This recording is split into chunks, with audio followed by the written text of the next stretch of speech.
tal? Continúo con el tema de excepciones, un breve recordatorio del video anterior. Cuando nosotros estamos programando se pueden generar errores en tiempo de compilación y errores en tiempo de ejecución. Los errores en tiempo de compilación se refieren a errores en tu código, por ejemplo, si olvidaste poner un punto y coma, cerrar una llave, son errores de sintaxis, ¿sí? Los errores en tiempo de ejecución son errores que ocurren en el momento en que tu programa se está ejecutando.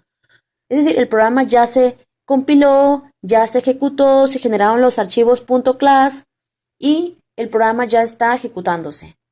Pero cuando está ejecutándose pueden surgir errores. Por ejemplo, como lo hicimos en el video anterior, teníamos un programa que nos pedía capturar dos números y hacía una división de esos dos números. Si ustedes ponían un 0 en el denominador, el programa se colgaba. Y aquí tenemos este programa, ¿sí? Este es del video anterior. Declaramos las dos variables de tipo entera. Declaramos una variable para almacenar el resultado de la división de tipo double porque puede ser con decimales. Y aquí en esta parte me está pidiendo introducir esos números. Ingresa un número, ingresa otro número. O sea, mediante ventanas emergentes. Y aquí realiza la división.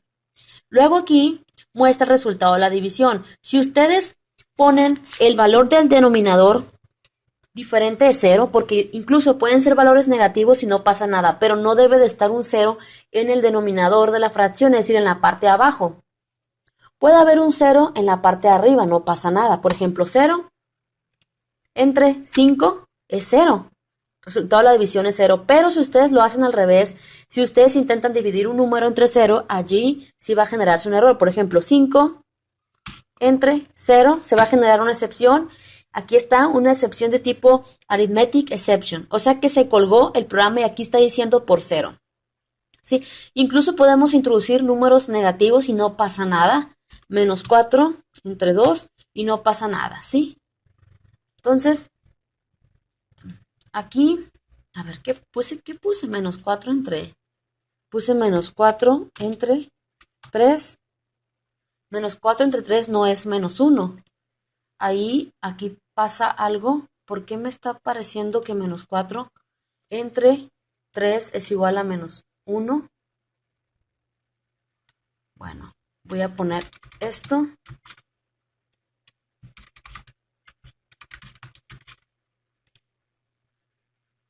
A ver. Ahí está. ¿Sí? Bueno, ahora, lo siguiente que voy a hacer es explicarles esta jerarquía de excepciones, pero no sin antes volverles a decir de qué trata esto de excepciones. Cuando nosotros vemos, bueno, cuando ocurren errores en, por ejemplo, excepciones, se van a crear objetos y esos objetos van a contener la información del error que se acaba de producir. Y todo esto, es decir, todas las clases que tratan de excepciones heredan de la clase Trouble. O sea que esta clase Trouble tiene estas dos subclases directamente, la clase Error y la clase Exception. A su vez, la clase Exception tiene otras dos subclases, ¿sí? Claro que esta clase Error también, pero ahorita pues simplemente me estoy concentrando en la clase Exception. ¿Por qué? Porque las excepciones de tipo Error que se generen están relacionadas con errores que ocurren en la máquina virtual de Java, es decir, la JVM, Java Virtual Machine, y no en tu código. Este tipo de errores de tipo error no ocurren con tanta frecuencia. Pero aquí, esto de la clase exception sí tiene que ver con errores en tu código. Es decir, son errores que están relacionados con programas como por ejemplo si tú divides entre 0, si tú sobrepasas el límite de un arreglo, si hay errores de archivo, por ejemplo que se intente mostrar un archivo que no exista en tu computadora. Entonces, vemos que esta clase exception, este tipo de clase exception son los que vamos a estar viendo. Y aquí, esta clase exception tiene dos subclases, que es la clase runtime exception y la clase IOException. ¿Sí? La clase runtime exception, estos tipos de errores que se generan aquí son excepciones no comprobadas. Quiere decir que Java no te va a obligar a que tú manejes esas excepciones. ¿Sí? Pero esta clase IOException, este tipo de errores no son precisamente culpa de tu código. Este tipo de errores se pueden generar, por ejemplo, si tú pones la ruta de un archivo, eso ya lo vimos en el tema de archivos, si tú pones la ruta para mostrar, por ejemplo, la información de un blog de notas, si quieres mostrar una imagen, etcétera, pues tú tienes que poner la ruta, pero vamos a suponer que alguien movió esa imagen o la eliminó o la puso en otro lado, entonces ahí se va a generar una excepción y Java te va a obligar a que tú trates esa excepción, porque en dado caso de que no encuentre el archivo, tú tienes que especificar eso, tienes que tratar ese tipo de error. Eso lo iremos viendo más adelante, aunque realmente en videos más anteriores ya expliqué este tema de manejo de archivos. Entonces, ahí expliqué y les mostré cómo teníamos que nosotros hacer un manejo de ese tipo de excepciones. ¿Sí? Como les dije, las que podemos omitir son las de tipo runtime exception, ¿sí? Porque errores de tipo runtime exception no es necesario tratarlas, ¿sí? Ahora, esta clase runtime exception tiene estas subclases, son más, puse estas, que es arithmetic exception, que vimos ahorita que se generó un error de este tipo, esta excepción. Tenemos esta null point exception, index of bound exception, aquí es array, me faltó la palabra array, que esto es cuando nosotros tenemos errores con los arreglos, por ejemplo, si sobrepasamos el índice del arreglo. Entonces, me voy a ir aquí y tenemos este código para nosotros realizar una división. Pero antes me voy aquí a esta parte, que esta es la documentación de Java, es la API de Java, y aquí podemos ver que tenemos a la clase Arithmetic Exception. Vemos aquí Arithmetic Exception está heredando de la clase Runtime Exception. A su vez la clase Runtime Exception está heredando de la clase Exception. Y a su vez la clase Exception está heredando de Trouble y Trouble de Object. Pues todo hereda de Object, ¿sí?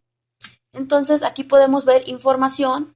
Si ustedes quieren irse a, por ejemplo, a esta clase de la parte superior, simplemente se van aquí a esta parte, aquí, o sea, estaba así, dice All Classes, pues nada más se van acá donde está la T, y ahí ustedes pueden ver toda la información de esas excepciones. A ver, ¿dónde está? Acá está, Trouble, ¿sí? Y aquí podemos ver, dice aquí, subclases directas, o sea, son subclases directas, error y exception. Ya si ustedes se van a la clase error, pues esta clase error, pues ya podemos saber aquí toda esta información. Y ya si nosotros nos vamos a la clase exception, que son las dos clases, perdón, las dos subclases de la clase Trouble, aquí ya podemos ver todas las subclases que podemos encontrar. ¿Sí? No vamos a abarcar todo, porque realmente sería muy, muy largo todo este curso, bueno, este tema de excepciones, pero voy a tratar de abarcar temas muy importantes. Bueno, no quiere decir que lo demás no es importante, pero lo más habitual. Entonces me voy a ir aquí y vamos a tratar esta excepción. Tenemos que considerar que el usuario puede teclear un cero en el denominador, ¿sí? Por lo tanto, vamos a hacer lo siguiente. Vamos a poner dentro del bloque try, ¿sí? El código que va a estarse ejecutando siempre y cuando las cosas estén bien, o sea, siempre y cuando no ocurra algo que genere esa excepción. Ahorita vamos a ver. Ponemos la clase arithmetic exception y ponemos el objeto e. ¿Sí? Vamos a poner aquí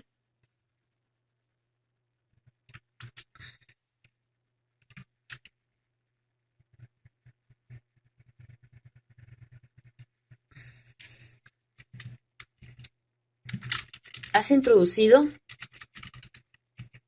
un 0. ¿Sí? O sea que estoy poniendo, vemos que dentro del bloque try, el código que se refiere al funcionamiento normal del programa. O sea, me pide los dos números, realiza la división y me faltó poner el resultado, ¿sí? Y muestra el resultado. Pero si ustedes o el usuario, cualquier persona que utilice el programa, pone un 0 en el valor de la variable en un 2, es decir, un 0 en el denominador, y se va a brincar al bloque cache. Se va a generar un error, este error E, que le llamamos así, le podemos llamar de otra manera, no importa. Entonces, me muestra el mensaje has introducido un cero y aquí podemos concatenar a ese error para que me diga la información, ¿sí? Vamos a probar esto.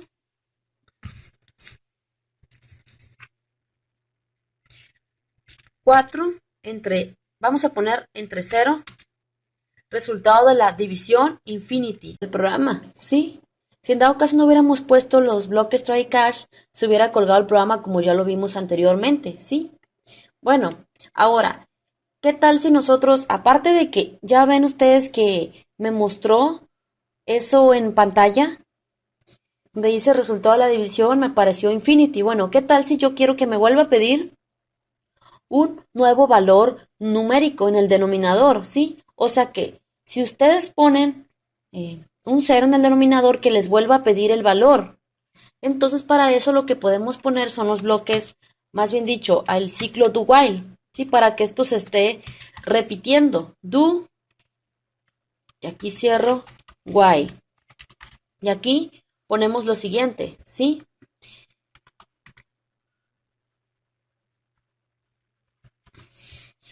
Que mientras num2 sea igual a 0, quiere decir que si el valor capturado en el denominador es 0, se va a volver a repetir este do while hasta que el usuario introduzca un valor que sea diferente de 0. ¿Sí? O sea que vemos que todo este código está dentro del do while, ¿sí? Entonces, dentro del bloque try, aquí cierra el try, aquí abre el try y aquí cierra. Bueno, dentro del bloque try está el código del funcionamiento normal del programa, o sea, me pide que ingrese los números. ¿Sí? Ingresamos los dos números, realiza la división y luego aquí en esta parte muestra el resultado de la división. Esto es en dado caso que no pongamos un cero en el denominador. Si no ponemos un cero en el denominador, el cache no se va a ejecutar, no se va a ejecutar. El cache se va a ejecutar si nosotros hacemos algo mal, que pongamos el cero en el denominador. Entonces, si ponemos un cero, vamos a suponer que ustedes pusieron un cero en el denominador, se brinca el cache y me aparece aquí, has introducido un cero. Y aquí concatena el error de tipo arithmetic exception.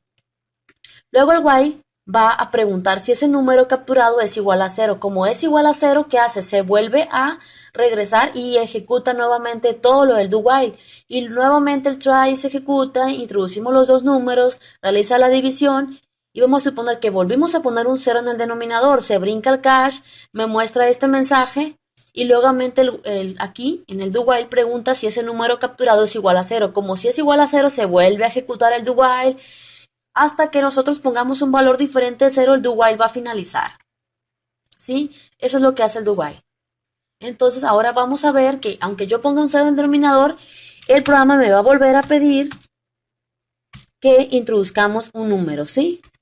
Observen, yo estoy introduciendo números 0 en el denominador y hasta que yo ponga